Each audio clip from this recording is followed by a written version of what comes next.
Om Ajnanatimidandasya Jnananjanashalakaya Chakshurunmilitam yena Tasmai Shri Gurave Namaha Shri Chaitanya Manobhishtam Stapitam yena bhutale Swayam Rupa Kada Mahyam Dadati Swapadantikam Vandeham Sri Guru Sri Yuta Padakamalam Sri Gurun Vaishnavamscha Sri Rupam Sagrajatam Sahagana Lalita Sri Vishakhanvitamscha Nama Om Vishnupadaya Krishna Preshtaya Bhutale Srimate Bhakti Vedanta Swamin Iti Namine Namaste Saraswate Deve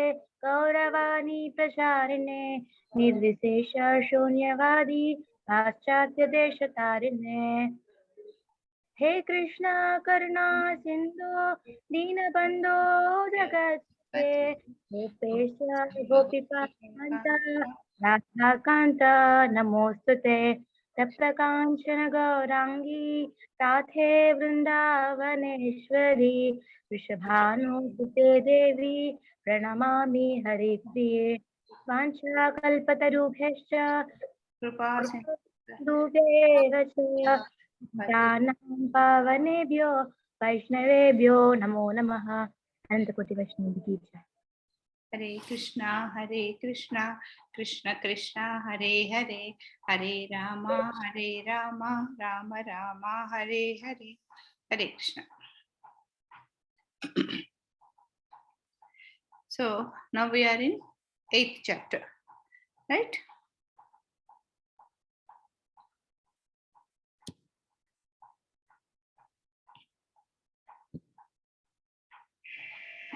So now we are in 8th chapter. We have completed from 1st to 14th sloka. So in the first few chapters, we hear first to 8 slokas, we discussed about remembering Lord Krishna at the time of death. So we have discussed various ways how we are going to leave the body, and finally it is told that the best way to leave the body is prayana kale. What is that we have to do while leaving the body is we have to remember Krishna, because we have learned that from the beginning that whatever we think of will be our next body. Whatever our desires are while leaving the body, whomever we think about will be our next life. So remembering Krishna at the time of death is important. And then there are various ways of remembering Krishna, which we have discussed from sloka 9th to 13th.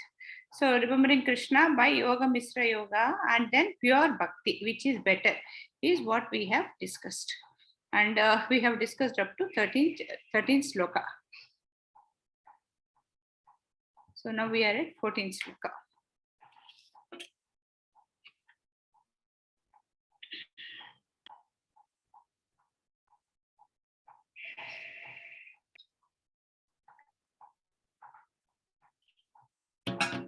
Hitesh, you are going to read the 14th sloka? Yes, Mataji. Yeah.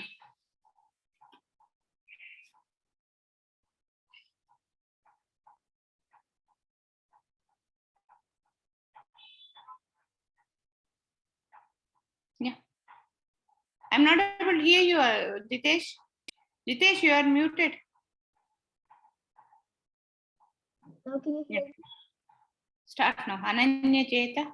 Ananya Cheta Satama Yomam Niti Nityasha Tasyam Sulabha Pata Sulabha Pata Nitya Yoginaha. Translation. For one who always remembers me without deviation, I am easy to obtain of O son of Partha, because of his constant engagement in devotional service. Hare Krishna. Hare Krishna. So, here in this 14th sloka, what Krishna says is, for one who remembers me with devotion. See, remembering Krishna, I think we have discussed this last time. Lot of demon also remember Krishna, like Ravana, Kamsa, they were all always remembering Krishna, Rama or Krishna, because of fear of death or because of envy, they were remembering. But that they also, whatever it is, rather than not remembering Krishna is important. So they also explained, they also reached Krishna, but not the Goloka, but into the effulgence of Krishna, which is temporary. Effulgence is not temporary, their stay in that effulgence is temporary. And he says we have to remember Krishna with devotion, with devotion, that accepting that he is the supreme personality of Godhead and that we are all his servants, we are here to serve him.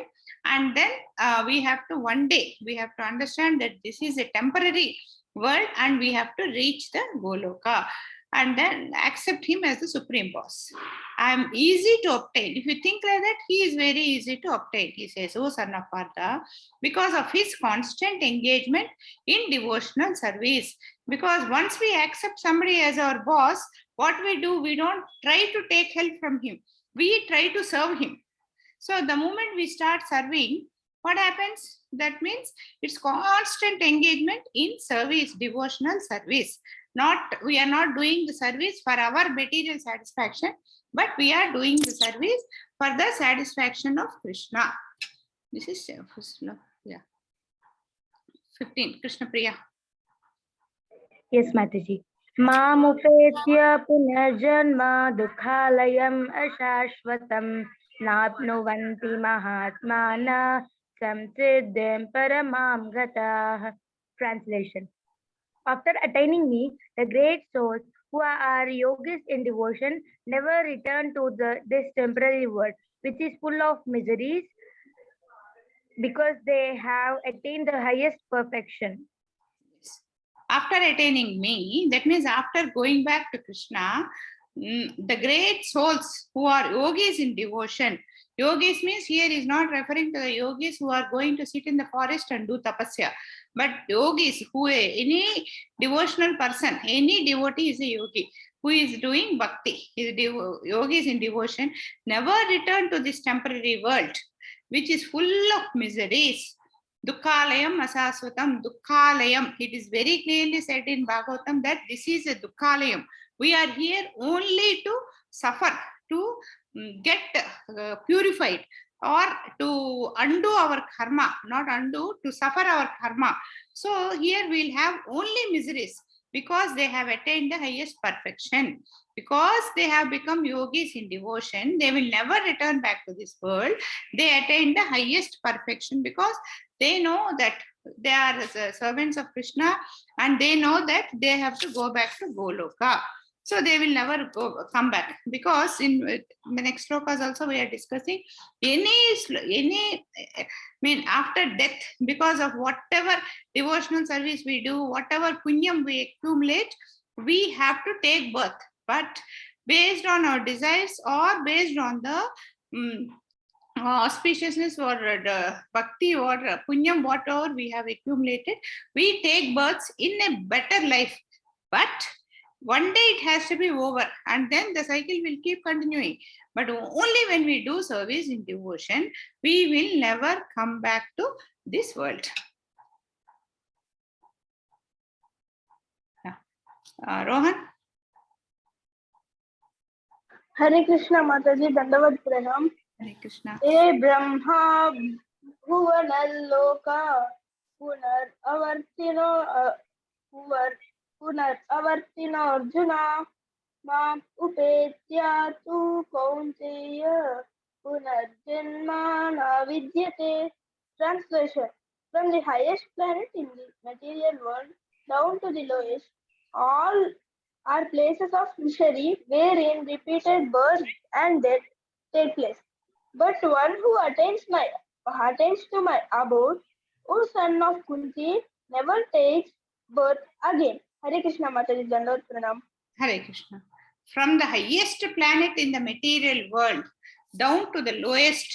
That means it can be Vishnu Loka or Brahma Loka, whichever Loka, to the lowest, maybe the Patala Loka or whatever is there.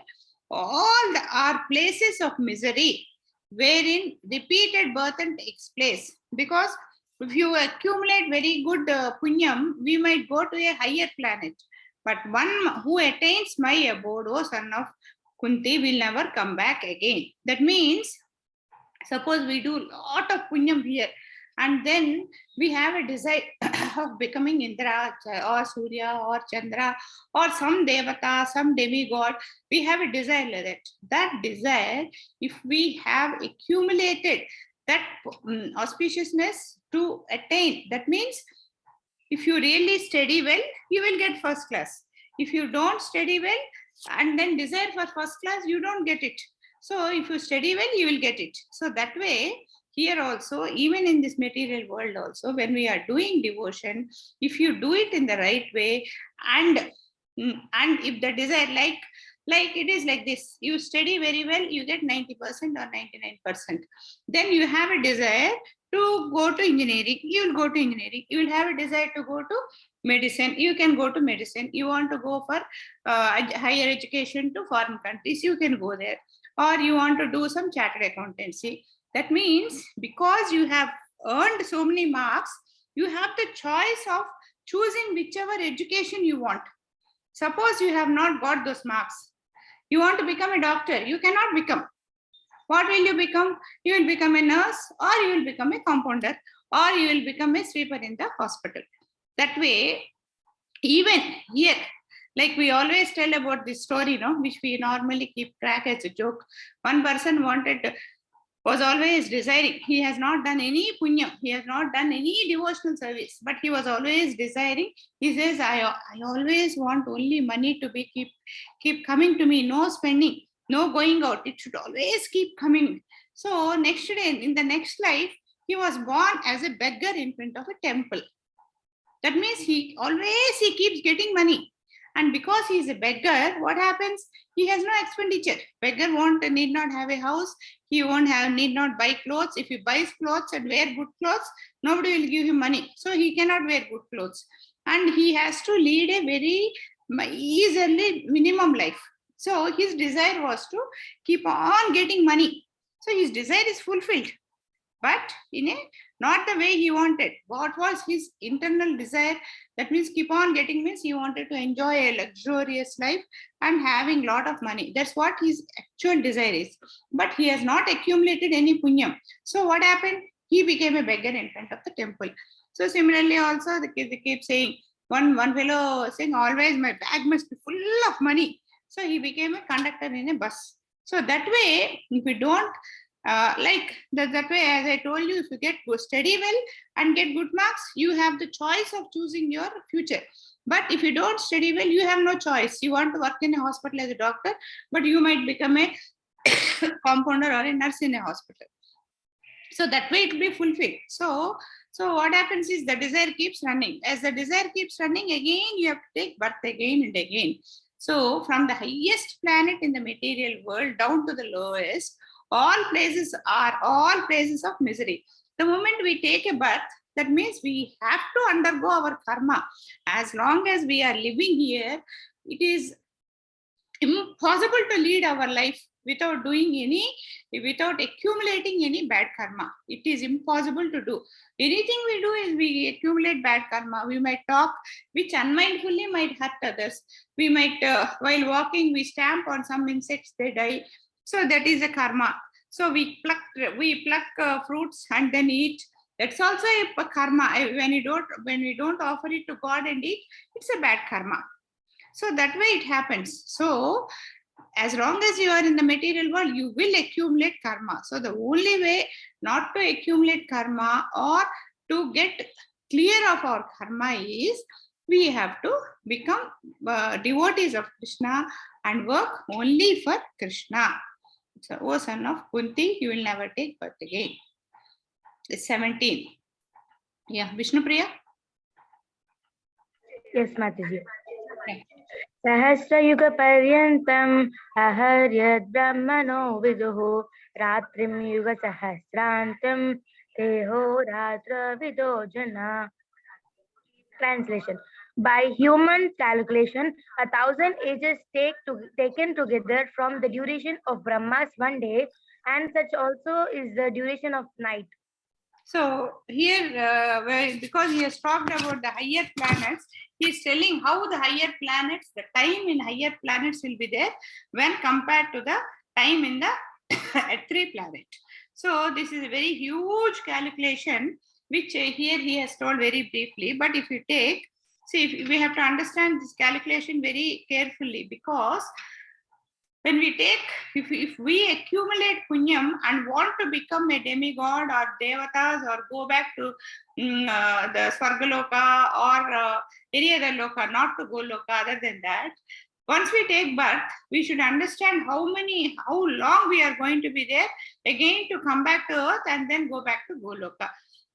So to understand that, we have to understand the timings of those lokas. So here we have to understand 1,000 yuga cycles is 1 day of Brahma. This is the first point. But what is a yuga cycle is what we should understand. 1 day of Brahma. So 1 daytime, that means the daytime 12 hours of Brahma is 1,000 yuga cycles. Similarly, 1 night. So again, 1 night is one more 1,000 yuga cycle, 1,000 yuga cycles. Okay, so now we have to understand what is this yuga cycle.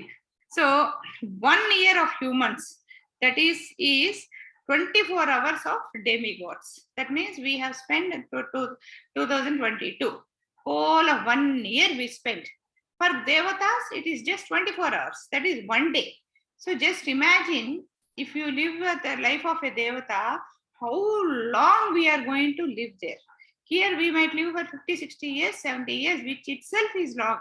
But if our 1 year is equal to, if our 1 year is equal to 1 day of theirs, how long are they going to be live there? And now we understood that 1 year of our 1 year is equal to 24, 1 day of demigods, and 12,000 demigod years. So that way, if you calculate 12,000 demigod years, if you just put, it's a huge figure, is 1 Chatur Yuga. So 1 Chatur Yuga, which is 360 human years. So 360 into 12,000 demigod years, which is 43,20,000 human years. That is 1 Chatur Yuga. So that is 1 Chatur Yuga. Even residents of Brahmaloka have reputed life. So that is Chatur Yuga. That means, so 43,20,000 human years is 1,000 Chatur Yuga, and such 1,000 years is 1 Brahma's daytime, just daytime. So just imagine, if Brahma's daytime is so big, again that kind of a night will be there, and then even he will live for 100 years. That means just imagine what is the life of Brahma. So we take birth by our devotion and desire. So we should desire Goloka and work for it, because by chance we desire for some Punyaloka and go back to these devatas, we have to lead a life so long without going to Goloka. That means again to come back to earth, we have to live a life so long there. It is not that even for devatas, life is very happy and peaceful. Their life, they will have some mystic powers. They will have more powers than us. But as we understand, Krishna is a supreme God, and all the devas have got their duties, which they have to fulfill very perfectly. Like examples we take, like Surya, Chandra, Indra, they are all devatas. They will all have life cycles like this. Like all these 33 crore devatas, what are these? If you want to move our eyes like this, that is the work of one devata. Yeah, and that is a very simple thing. Anything that has to happen, if it has to write, the Indra Devata has to work. So those Devatas' life also is not easy. They will also have struggle like us only. Only thing is they are devatas, they are in Devaloka, and they will have to lead such a huge life. Rather than that, we have to understand that it is easier. Just we live here only for 60 years or 70 years, 80 years. If this time we do devotion, from here we'll have a double promotion and then go back to Goloka, which is much, much, much simpler. Even Brahma has to undergo the cycle of birth and death. So we have now studied the one day of Brahma. That one day, similarly, he has to undergo 1 year and then even he has to live for 100 years. So Brahma, then the Brahma, the person, whoever has got the has done lot of accumulated lot of devotion or bhakti, and then decide to become Brahma. His life, that 100 years will be over there. That 100 years of Brahma's life will be over, and then again, but normal course, even he has to come back to Bhuloka and then go back to Goloka. But Brahma, normally to get the post of Brahma, he must be a great yogi. So normally when he is Brahma, he spends his life in devotion only, in service of Lord Krishna only. So the more the chances are that he will go back to Goloka directly. The elevated in the elevated lokas, Brahma Loka is the highest loka, but all others are subjected to, even devatas are subjected to birth and death. So we have to understand this. It's very much simpler to live as a human being, spend our life in devotion and leave our body and then go back to Goloka directly, rather than accumulating some punyam and then going to Devaloka and spending so huge life there and then come back here. So that is a much simpler way. So 18. Who will read? Rohan? Dikshit? Mataji. Yeah. Hare Krishna Mataji, Dandavat Pranam. Hare Krishna. Avyaktadyakya sarva prabhatyante ahar ajemi yatri agemi Ratra. praliyatani tatraiva yakta sanjane. Sanyak. Translation: at the beginning of Brahma's day, all living entities became manifest from the unmanifest state, and thereafter, when the night falls, they are merged into the unmanifest again. Hare Krishna Mataji, Dandavat Pranam. Hare Krishna. Thank you, Mataji.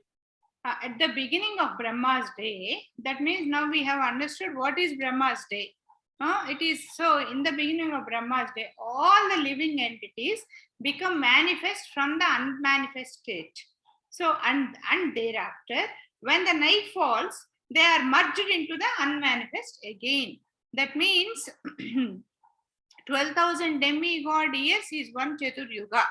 So, this way we have calculated what is one Brahma's day. What is one Brahma's day?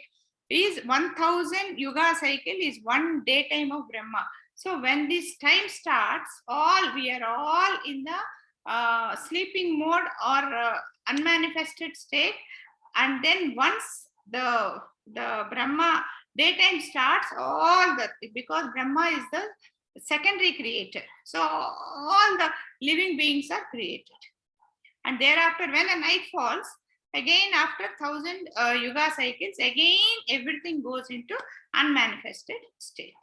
So in one Brahma's daytime, we are all awake, such a huge 1,000 yuga cycles, and in the night again we just go back.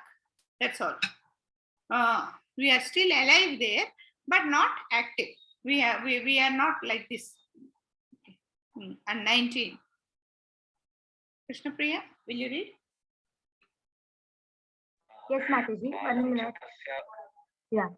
Bhutagrama sa evayam bhutva bhutva praliyate ratriyagame vasah partha prabhavatya haragame. Translation: again and again, when Brahma's day arrives, all living entities come into being, and with the arrival of Brahma's night, they are helplessly annihilated. the same thing what is told in the previous sloka. Like every day of Brahma, in the morning of Brahma arise, all the living entities come into being. And in the when it happens night, they all helplessly go inherited. Means again they all go into a sleeping mode. So this 18 and 19 sloka describe the same thing, how these material lokas are manifested and unmanifested. And so where do they go? At the end of Brahma's day, it merges into Garbhodaka Sai Vishnu. Well, who is Garbhodaka Sai Vishnu? There are three Vishnus. One is what is it? Shriddhaka Sai Vishnu. I'm not getting the name. The second one is Garbhodaka Sai Vishnu. The third one is Karanodaka Sai Vishnu or Mahavishnu.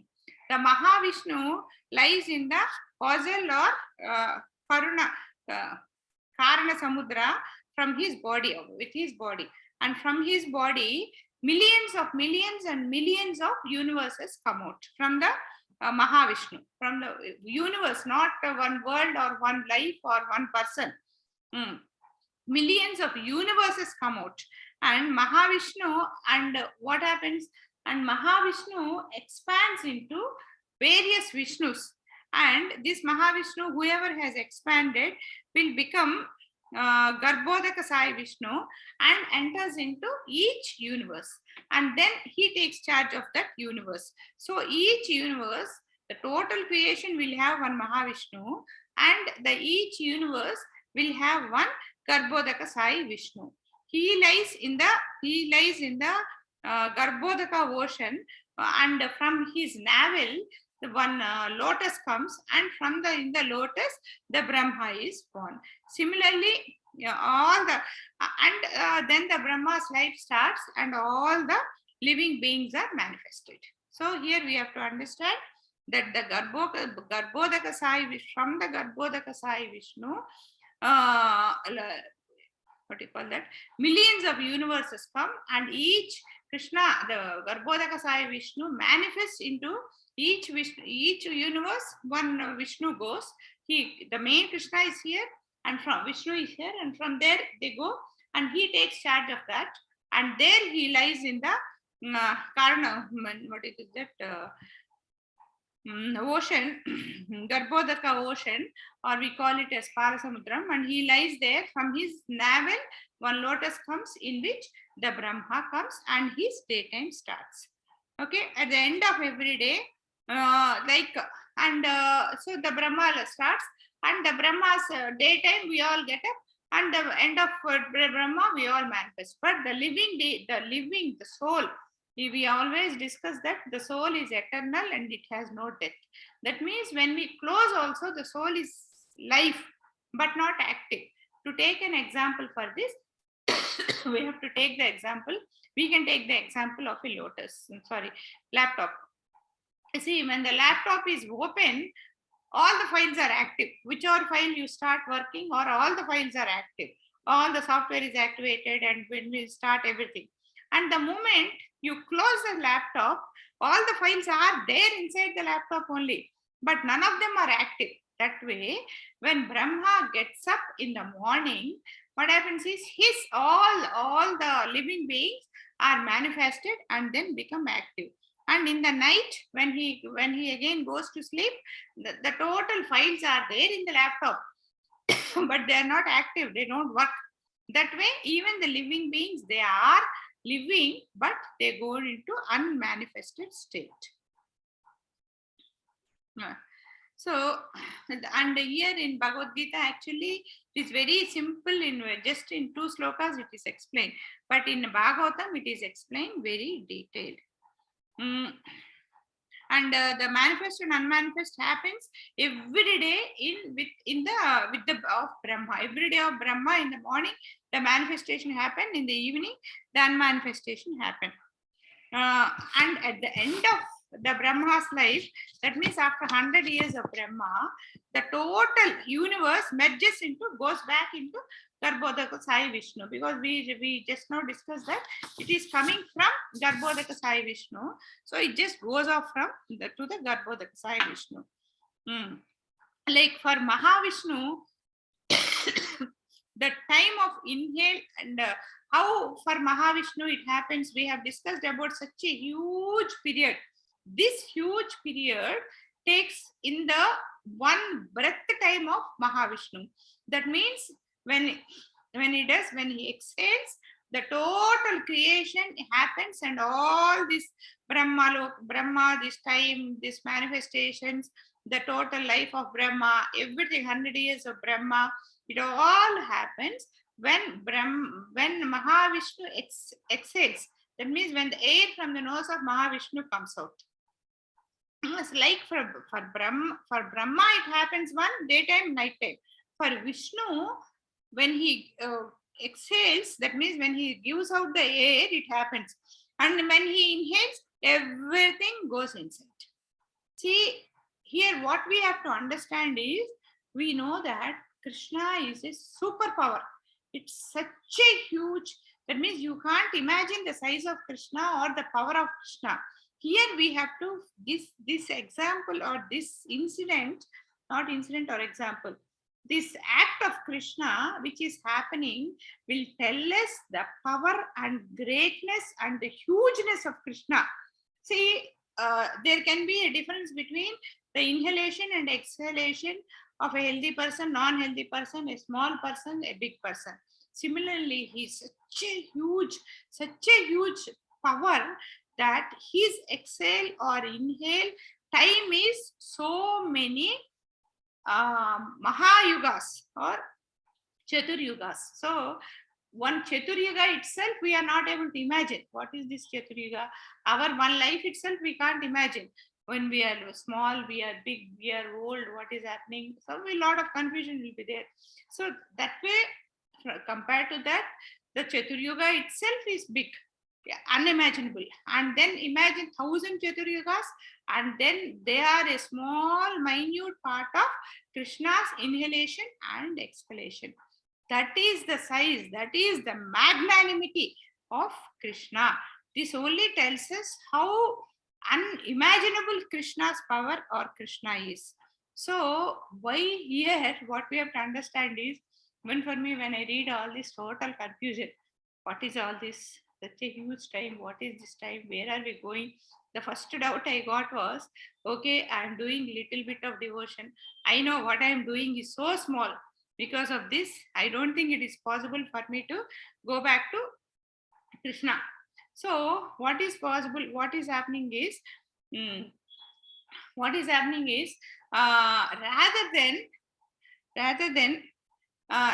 than thinking this small devotion I am doing, which is going to definitely may not take me back to Goloka. So it might give me a better birth, or if it gives me another birth as human being itself, it is great. But or if by mistake, if we become a devatas or somebody, we have to lead such a long life, which is so difficult. Rather than, why all this struggle? Rather than in this life itself, forget all this, leave all this. Rather than thinking about all this, the best way is simply sit and chant Hare Krishna Mahamantra. Hare Krishna, Krishna Krishna, Hare Hare, Hare Rama, Rama Rama, Hare Hare. Just keep chanting Hare Krishna, which will bring mercy to us from Krishna, and there is a chance that he might take us back to Goloka. Why all this confusion is what should be our realization. 20. Jitesh, will you read? Yes, Mataji.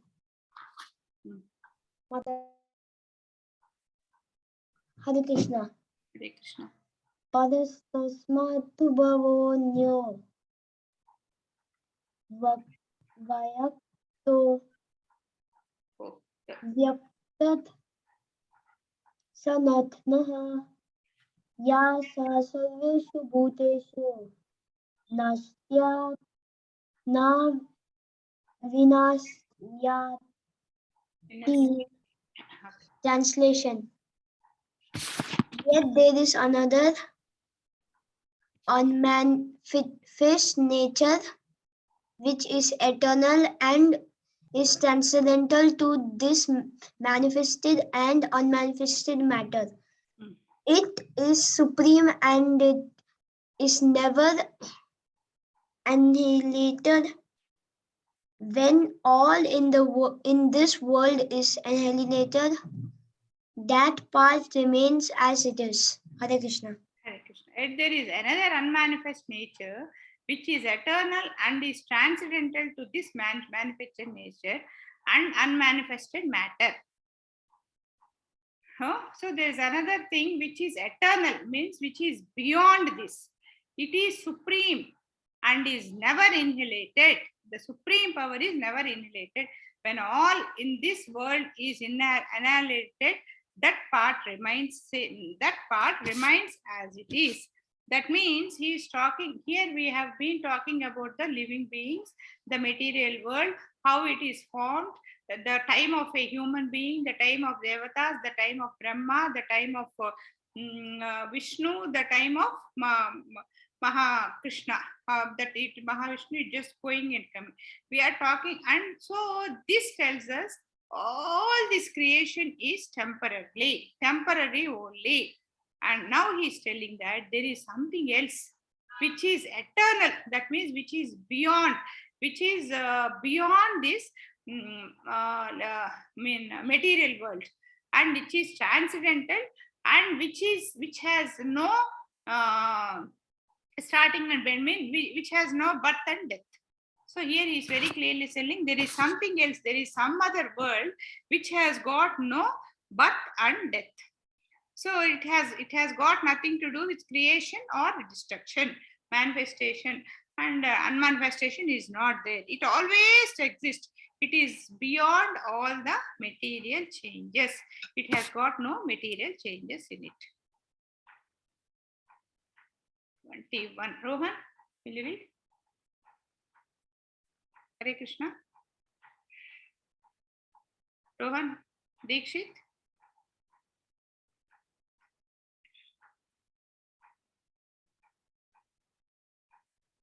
Rohan, are you there?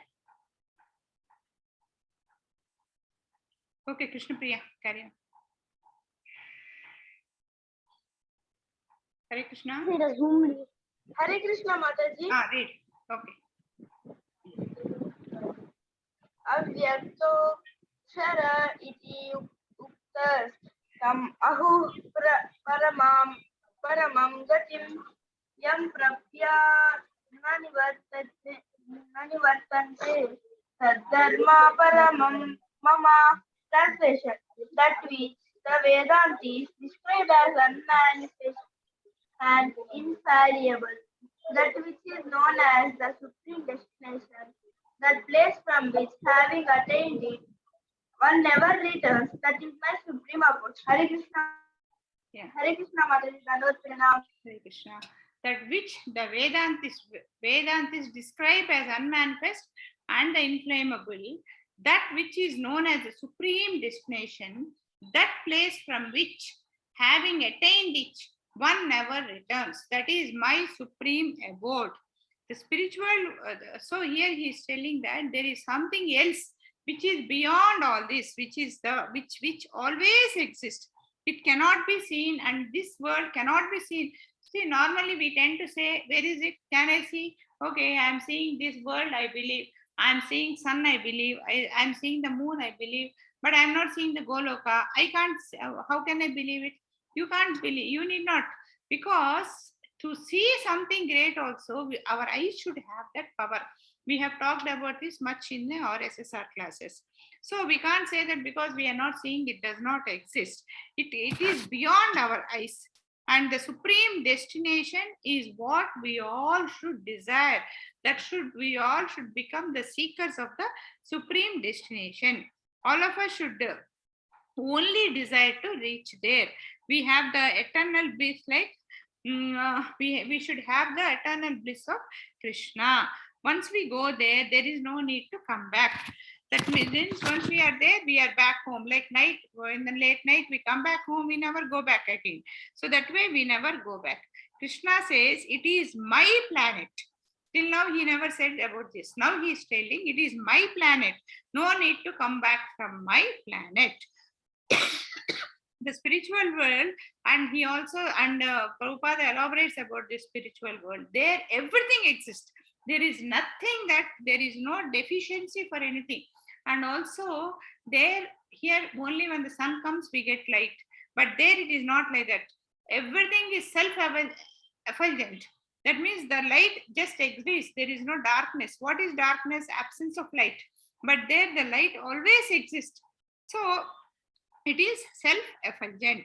And trees means they all are there, are kalpa-vrukshas. We talk about kalpa-vruksha. Kalpa-vruksha means it is not that it always gives fruits. Any fruit you want, anything you want, it gives. That means a tree will be there. You ask for mango, he'll give mango. You ask for potato, it gives potato. You ask for orange, it gives orange. That kind of trees will be there. And we can see Krishna there, like a cowboy, like with his flute, playing his flute with his peacock feather, and beautifully looking and beautiful flowers.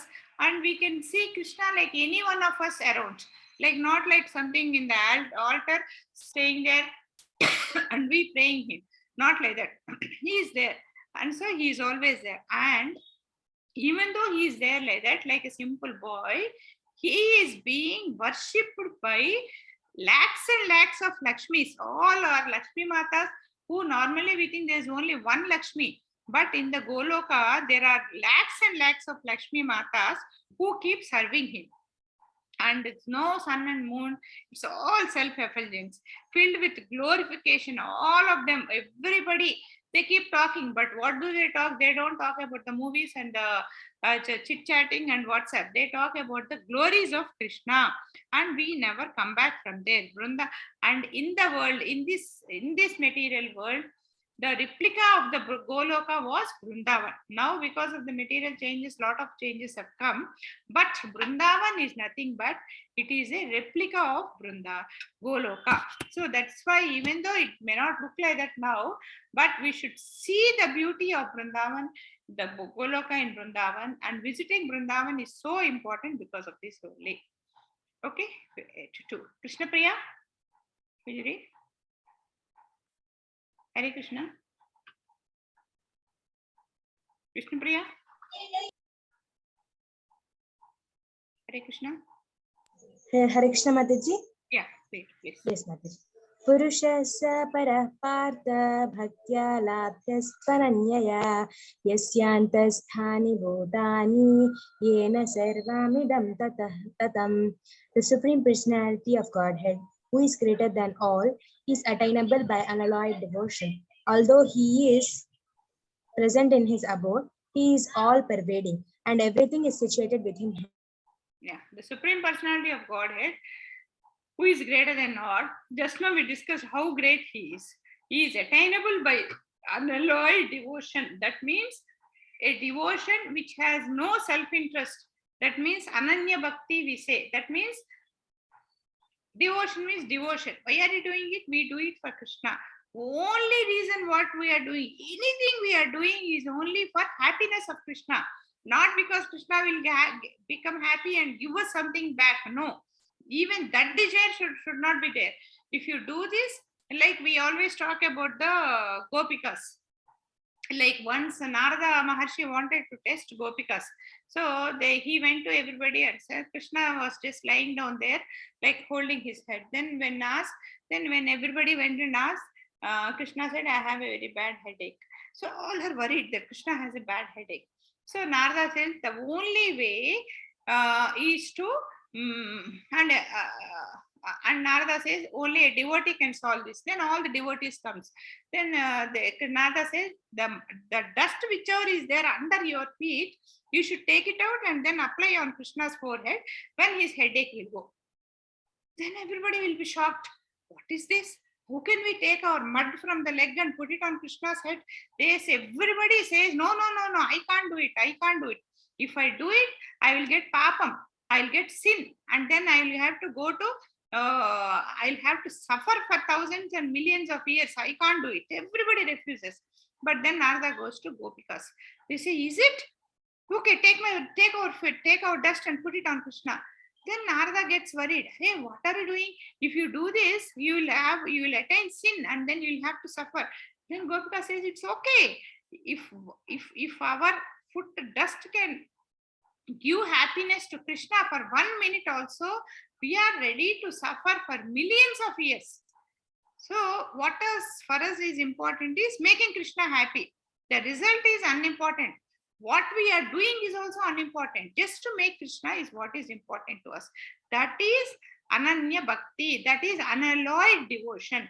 That kind of a devotion, if you have, we'll definitely go back to Goloka, which is situated with him. Okay. So we are in a minute.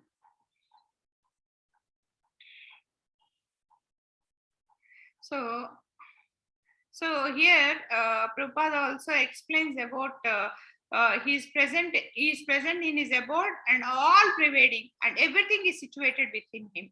This also we have discussed last time. Like okay, Krishna is there. Then if Krishna is there, who is this Mahavishnu? And then who is this Mahavishnu? And who is this Garbhodaka Sai Vishnu? And who is this Krishna, which is there in every living being? Who is this Krishna who is there in our body? This will be our doubt. What is so many Krishnas? How can it happen? So that is expansion of Krishna. So we know that Krishna exists in the, he is smaller than the smallest. Last week or before last week we studied. He is smaller than the smallest, because whatever smallest is there, Krishna has to be in it. That means he is smaller than the smallest. So like when Mother Yasoda asked Krishna to open his mouth and show, she has seen the total creation, the total universe in the stomach of Krishna. But then if the total creation is in the stomach of Krishna, where is Krishna and Mother Yasoda? This is really totally confusing for us. That means Krishna exists in everything, and everything exists in Krishna. This is how we should understand. So to understand this, we have to read Bhagavatam, and then we'll understand what is expansion of Krishna. Okay. Yeah. Vishnupriya, can you read this? Yes, Mataji. यत्र काले त्वनावृत्तिम् आवृत्तिं चैव योगिनः प्रयातयान्ति तं कालं वक्ष्यामि भरतर्षभा. Translation. O best of the Bharatas, I shall now explain to you the different times at which, passing away from this world, the yogi does or does not come back. O best of Bharatas, I shall now explain to you the different times at which, passing away from this world, the yogis does or does not come back. That means when the yogis come back, when they don't come back. So here Krishna is explaining the difference between the material world and the spiritual world again. So from now Krishna is going to tell us, we started all this with the word Prayana Kale. So he is going to tell us what is the Prayana Kale.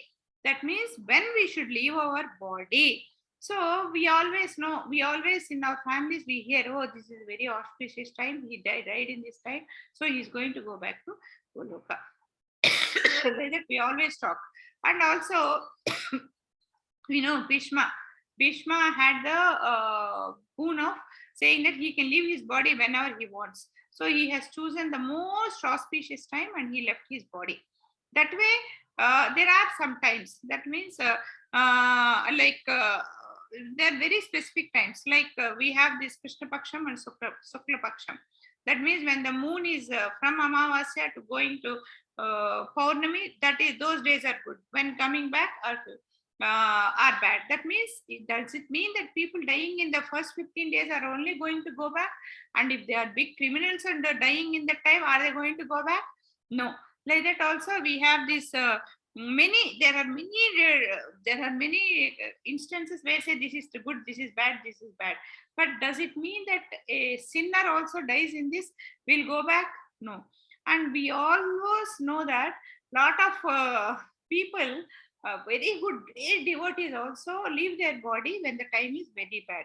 Does this mean that even though he's a great devotee, just because he left his body at the bad time, he's going to take material birth again?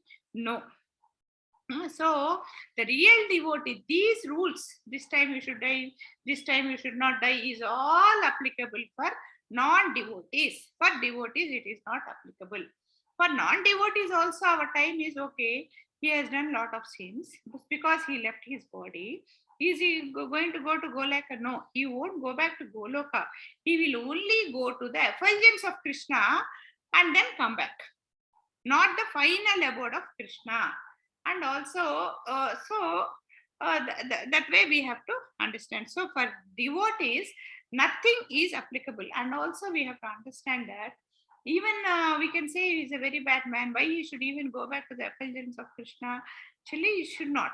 But we always keep talking about this good karma, bad karma. Because of bad karma, he must have done all this. But maybe he has got some accumulated good karma, which has permitted him to leave the body at that auspicious time. Some unknown karma will be there, which is always driving us that way. We don't know what has happened or why it has happened. So the best way is forget about all this. Which time we have to die, which time we have to do. The only way is do devotion and nothing. See, to do devotion, we always say, and it is always said, Saturday is very good for Venkatesa, Sunday is for Sun, Friday is for Lakshmi Devi, and then Tuesday is for Anjaneya. And a lot of people who believe in Sai Baba do only on Thursdays. What is the state of the people in the remaining days? So they try not to eat non-veg on those auspicious days. And other days they eat. That means on an auspicious day, if you are not allowed to do something, what does it mean? That means it is a good deed. It is a good action which you are not supposed to do, but you are doing. Like in eating non-veg or anything, it can be a lot of things. So when we are doing, so at least when we do Satyanarayana Samvratam, that day we say no non-veg today, no alcohol today, no doing a lot of other things. So at least that day we are stopping. That means it's a bad thing. That means we know in our consciousness, inside our heart to heart, we know that what we are doing is bad, but still we are doing. So it's a restriction. So for Krishna, there is, so we normally say that there is in those who are really in Krishna consciousness, we never look for any good day or bad day. All days are Krishna days. If it is something bad, why will Krishna give us? We are only making things good and bad.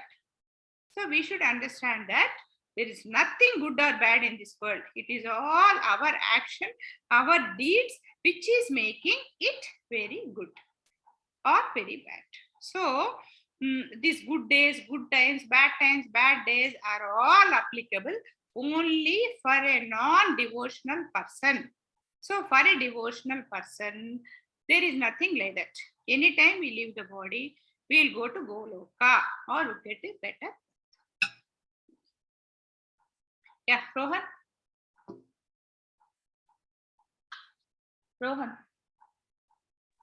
Hare Krishna Mataji, Dandavat Pranam. Dikshit is reading Mataji. Ah, Dikshit is reading Mataji. yeah, we are.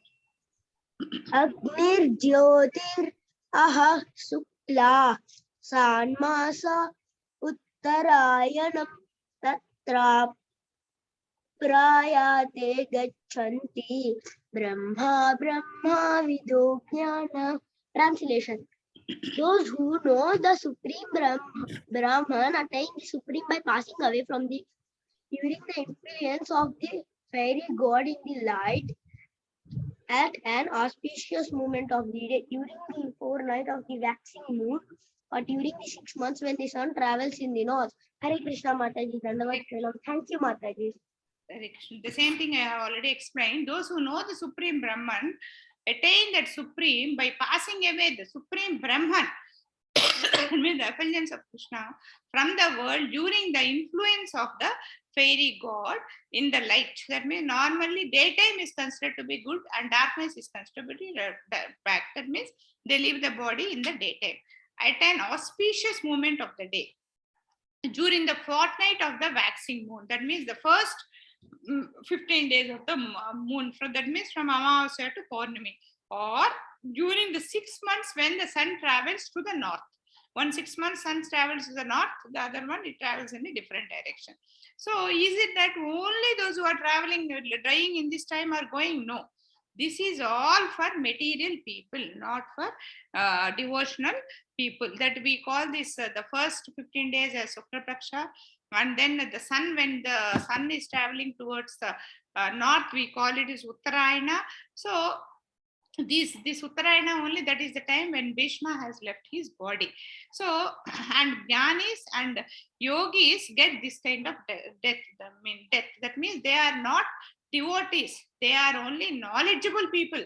They know everything, but they don't understand things. No return. So they don't desire to go back to Gololoka, but they only know the knowledge. So that kind of people, they try to get this, or they try to look at all these kind of things, not as a devotee. Yeah, Rohan. Hare Krishna, Rohan. Yeah.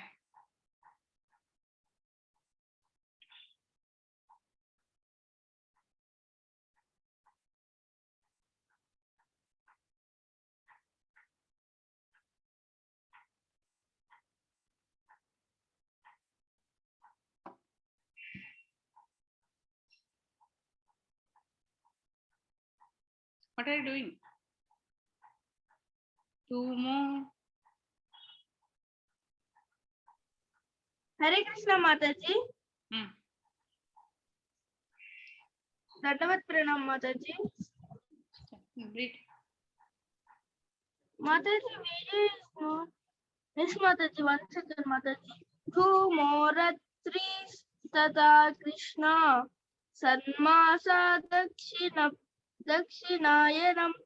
Tatra Chandramam Samam. Jyotiryogi Prapyat Nivartate. Hare Krishna Mataji. Hare Krishna. Translation: the mystic who passes away from this world during the smoke, the night, fourth night of the waning moon of the 6 months, when the sun passes through the south, reaches the moon planet, but again comes back. Hare Krishna Mataji, Dandavat Pranam. Hare Krishna. The same thing what I have already explained. The mystics who passes away from this world during the smoke, the night. That means previously we studied that they are living in the daytime, in the light. But the darkness, it can be either darkness or see the fire gives light, which is supposed to be very auspicious.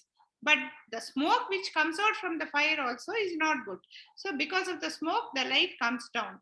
Or the fortnight of the waxing moon, or the 6 months when the sun passes to the south. Previously we discussed about north. Now it is to the south. Reaches the moon planet, but again comes back. They don't go back to Goloka. They only go back to the sun planet and then come back. Sorry, moon planet and then back. Okay. So next, Krishna Priya. Krishna Priya, are you there? Yes, Mataji. Shukla Krishna Gati Hyete Jagata Sarshvate Mati Ekaya Yatyana Vrittim Anyaya Vartate Punaha. According to Vedic opinion, there are two ways of passing from this world. One in light and one in darkness. When one passes in light, he does not come back. But when one passes in darkness, he returns. Yeah, the same thing again. He is giving more elaborately about the death. According to Vedic options, there are two ways of passing from the world. One in light and one in darkness. When one passes the light, he does not come back. But when passes in darkness, he will return back. Okay.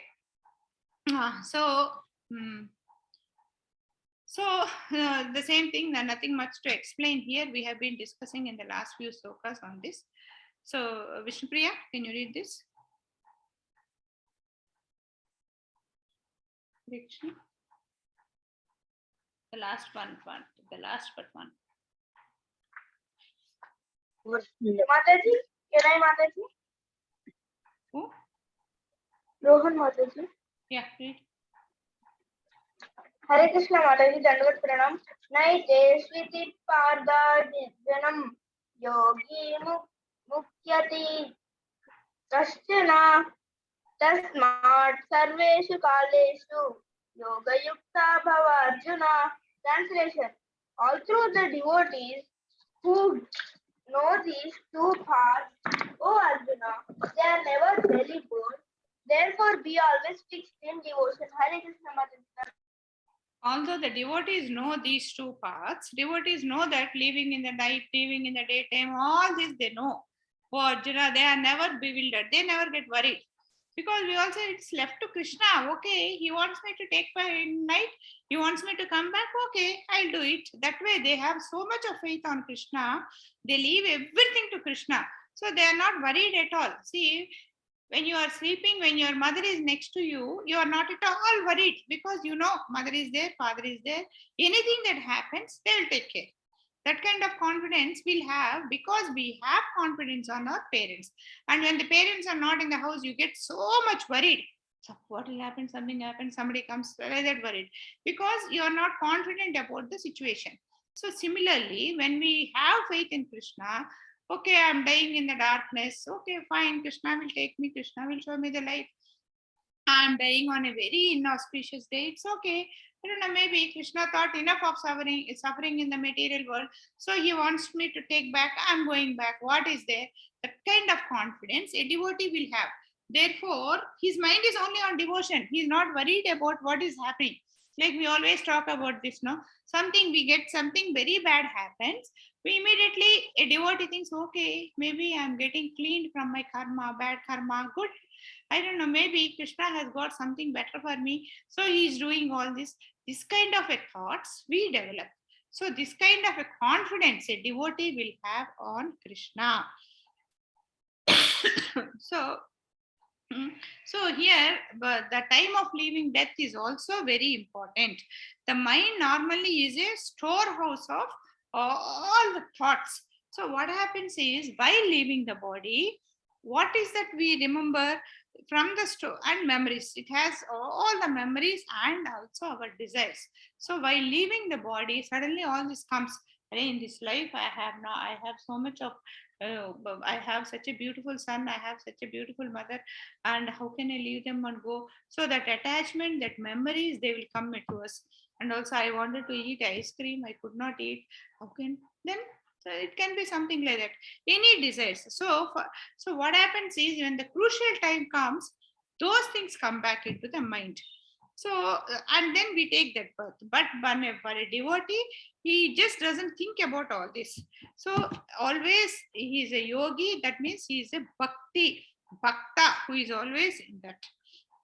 And we can never decide our time of birth. Nobody can decide. Even sometimes we think, okay, this is a very auspicious time, so I'll commit suicide. First thing is, committing suicide is also not in our hands. It is not that easy. Second thing is, we all know that committing suicide is much more horrible than living on the earth. That means we have to live for this long, and we, by force, we are going against the will of Krishna and trying to leave the body. So what happens?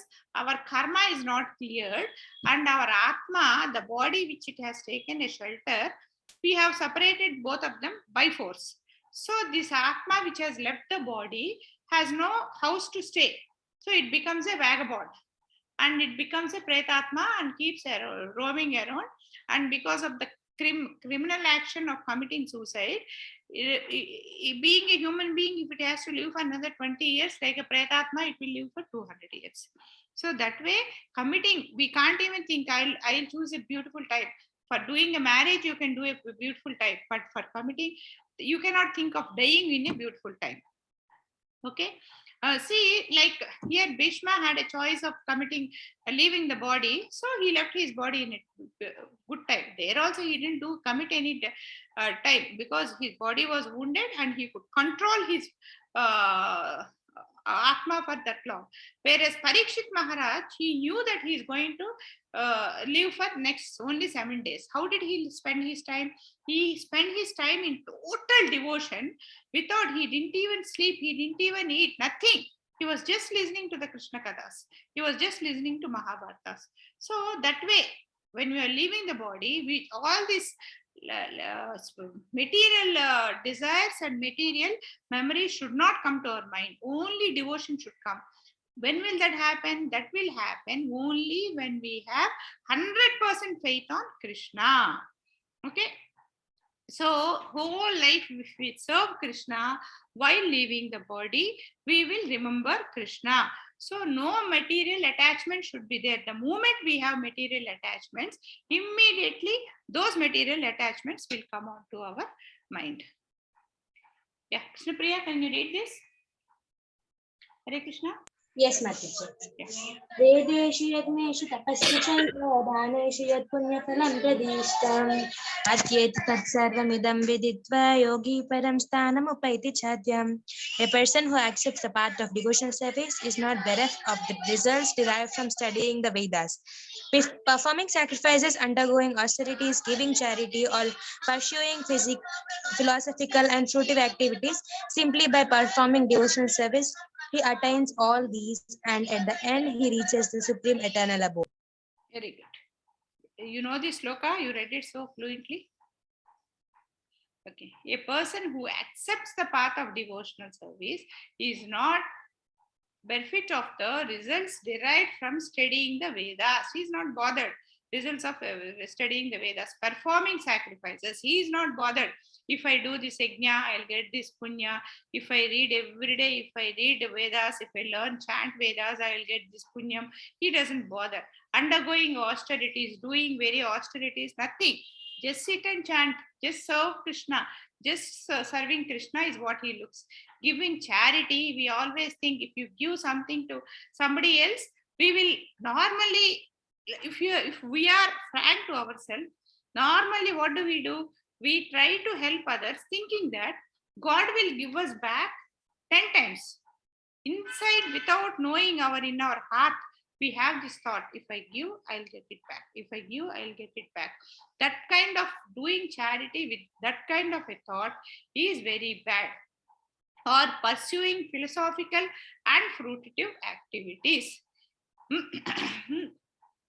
So all this is not required for a devotee. Simply by performing devotional service, he attains all this. Whatever positive karma these people will get by simply serving Krishna, the person, he need not know. We always talk about that story, which once Chaitanya Mahaprabhu visited one temple. He saw one layman looking at Bhagavad Gita and just crying and crying. Then he asked, why are you crying? He says, seeing at Bhagavad Gita. He says, what did you understand in Bhagavad Gita? Which sloka is that making you cry? He says, no sloka is making me cry. Just I am an illiterate. I can't read Bhagavad Gita. I am only looking at the cover and crying. Why are you crying looking at the cover? Then this man replies, what kind of God is Krishna? See, he is God, supreme power. And then he has become a charioteer. He is sitting at the foot of his devotee and serving him. What kind of a kind heart has he got? What kind of great personality is he? That is what is my realization. Then Chaitanya Mahaprabhu says, this is what is, you are the best scholar. You know the greatness of Krishna. You have understood the greatness of Krishna. You will definitely go back to Goloka. You don't require any studying of Bhagavad Gita. You have already understood Bhagavad Gita, is what Chaitanya Mahaprabhu has said. So that way, what is important is not doing austerities. What is important is understanding what Krishna is, and then serving him is what is important. So that will take us to the final abode. And so to serve Krishna, no rituals are required. Just remember him in every action you are doing. You are just having a glass of water. Thank you, Krishna, for the water. You are eating a chocolate. Thank you, Krishna, for this chocolate. You are studying. Thank you, Krishna, for allowing me to study today. You are playing. Thank you, Krishna, for giving me a chance to play. You are attending this class. Thank you, Krishna, for giving me this opportunity. This way, you have to keep remembering Krishna every moment, every second. So, this is where this chapter ends. So, here in chapter 7 and 8, Krishna has spoken about his glories and how to reach him. Vedic study, so here we have very clearly understood that Vedic study, one will become a scholar, but not a devotee. Vedic study is only required to build one's character. Similarly, Bhagavad Gita also not, see, a lot of people these days are by hearting all the slokas, but by hearting the slokas is not at all important. What is important is understanding the slokas and then applying them in the life is what is important. So learn Bhagavad Gita as a devotee. So we have to learn from a devotee, not just read it and by heart it, or from a scholar. We have to learn it from a devotee, because his perception, his thought process will be different from a scholar. He will look at it in a very higher perspective, some meanings he will give.